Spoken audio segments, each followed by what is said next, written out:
Hi everybody, welcome back to the Retro Ghetto, and today we're going to be taking a look at more video games that I've managed to complete in 2021. Well,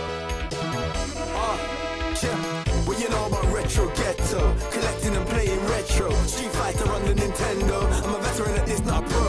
Lock into the Retro Ghetto. Come and have a look around in the ghetto. We got Sonic and Staples Settle. Lock into the Retro Ghetto.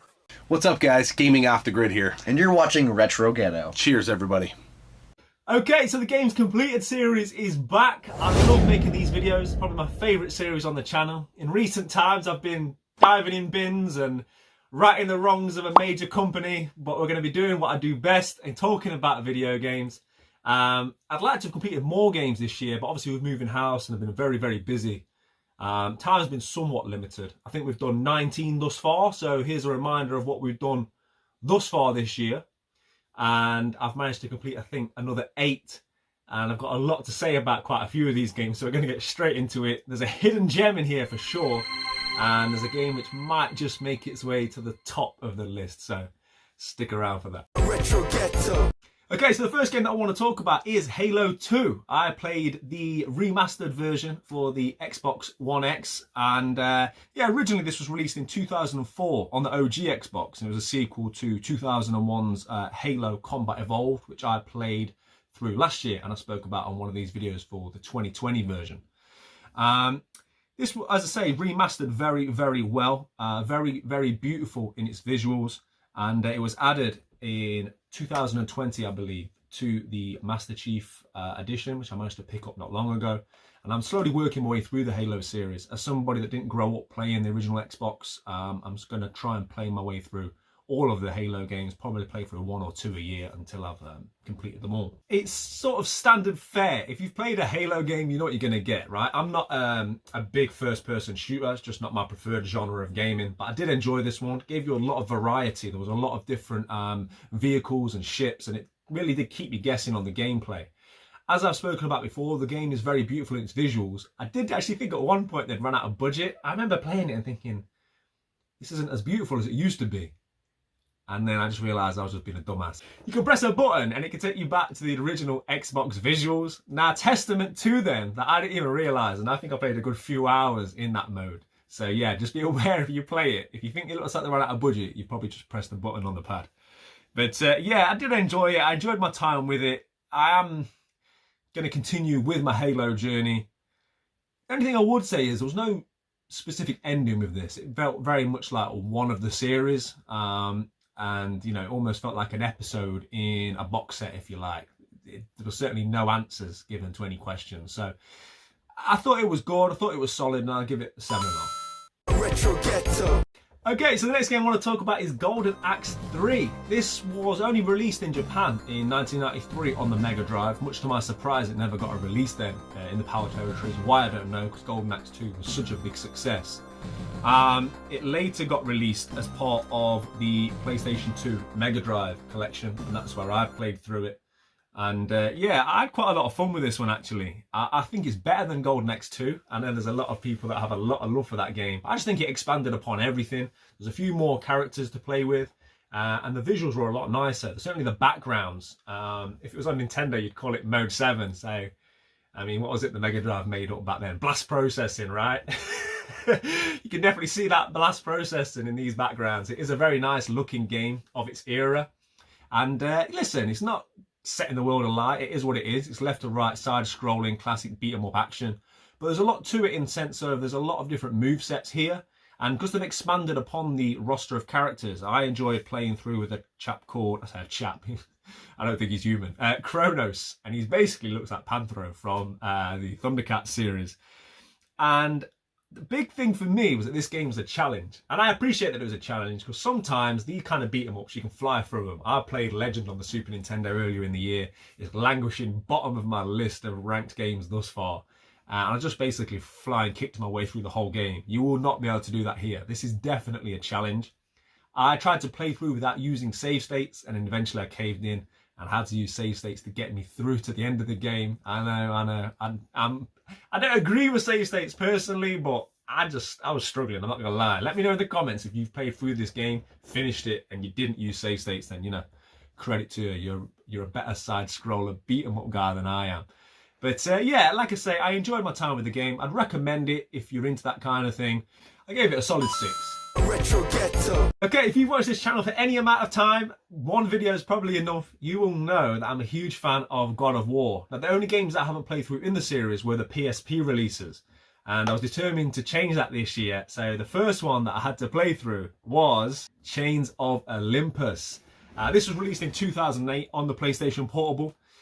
Chronologically, this is the second game in this series. It comes just after the events of the original God of War. So at this point in time, you are still working under the Greek gods. And I was very impressed by this game. I somewhat expected it to feel like a handheld game. Having not really played much PlayStation Portable myself growing up, I thought it would feel like a portable game, but it didn't. It felt much like the first 2 entries in the franchise on the PlayStation 2. And that is certainly no bad thing. If anything, it may be a little bit shorter than those games, but again, as someone that doesn't like games that outstay their welcome, that didn't have any impact on me. You know, you're battling the likes of Charon and Persephone and Atlas, the usual fanfare here. If you've played a God of War game, you know what you're getting. The only thing I would say is there was no solid ending in terms of development of the story, which you'd probably expect with what is a bit of a filler. This was done retrospectively as a prequel. Or a pre-sequel, however you want to call it, but basically just filling in the gap between God of War 1 and the events that took place in God of War 2. Very, very good game. If you like God of War, you can't really go wrong. A little bit short maybe for some, but I love every God of War game, and I gave this an 8. Please, please, spare my life, and I will give you all that you ask. You have nothing I want, Persian. Take my kingdom, my women, my gold. I won't take your riches, but I will take your life.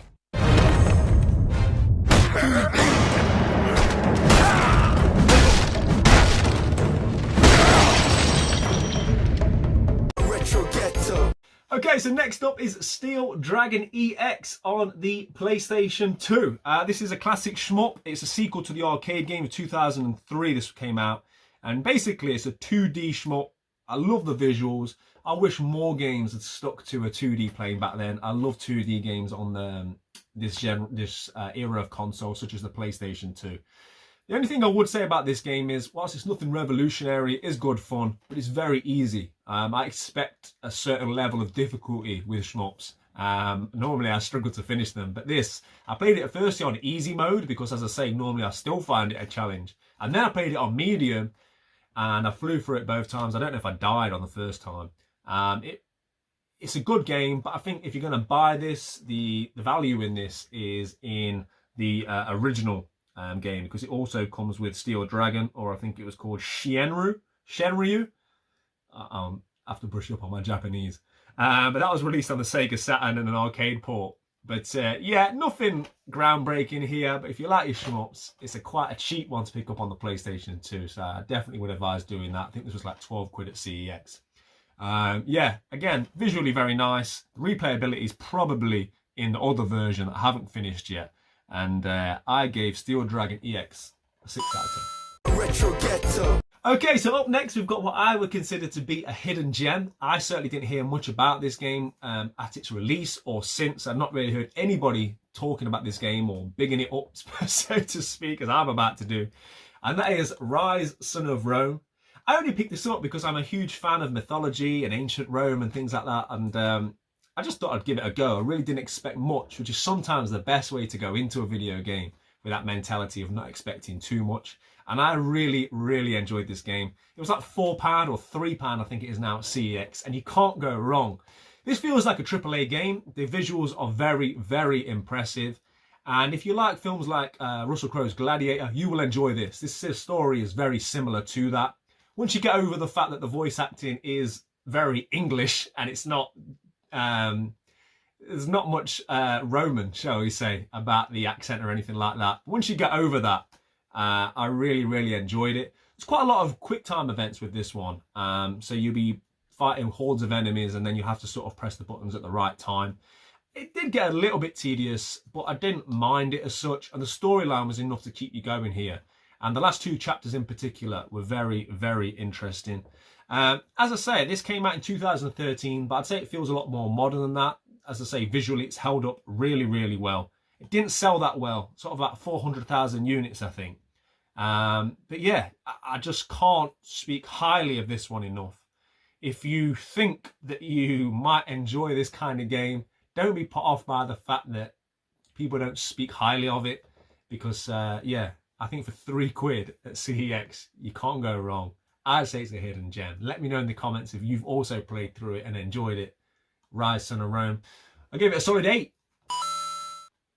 Yeah, really enjoyed my time with it. Retro Ghetto. Okay, so the next game I finished, this one's a bit of a milestone for me. Walking Dead, the Telltale game. Not only because it's the first Telltale game I've ever played.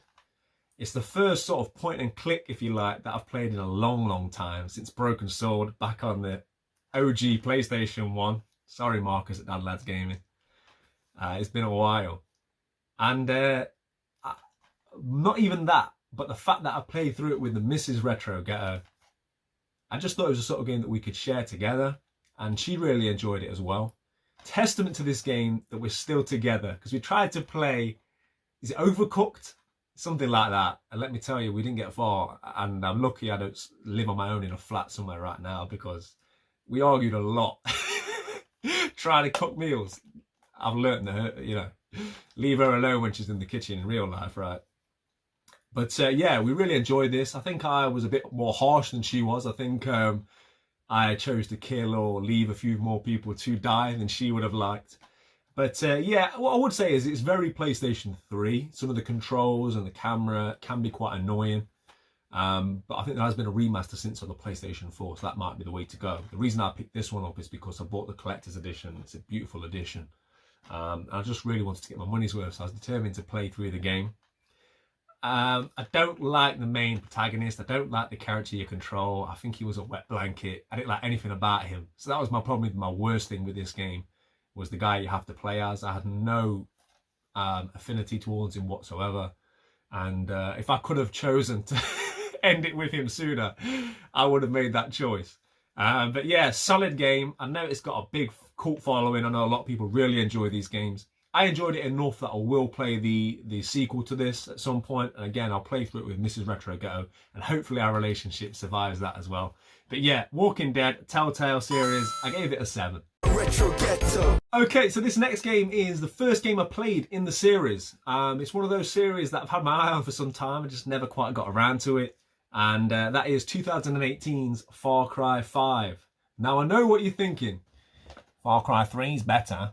And you're probably right. And I will retrospectively go back and play Far Cry 3. But I saw this in CEX. It was a nice collector's edition in a sleeve cover. And you know what? I just thought it's a good time to get into the franchise. I know there was a lot of talk about Far Cry 6 recently coming out. This was quite cheap. And with it being on the PlayStation 4, I thought that's where I'm going to start my journey. And I actually really enjoyed it. What I would say about it is it's a good mixture of realistic, but it doesn't take itself too seriously. So it's not as daft as a Saints Row game, and it's not as realistic as a Red Dead Redemption. It's somewhere in between. It keeps it fun, keeps it light, but equally it's not ridiculous.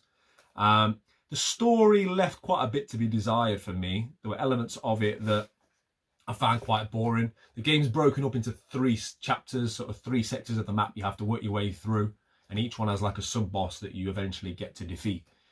By the second area, I'd started skipping the storyline. Like, I didn't really care.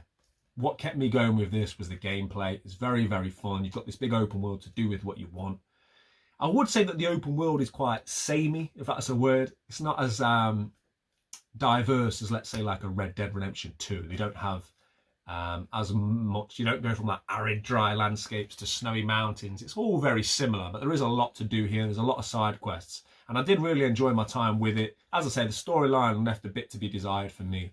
There's a couple of parts that were like quite heavily drug-induced. Like you get sort of infected with this drug and it all becomes like a bit of a dream. That's just not me. I'm not into all that kind of stuff. Just let me play my game and shoot people, right?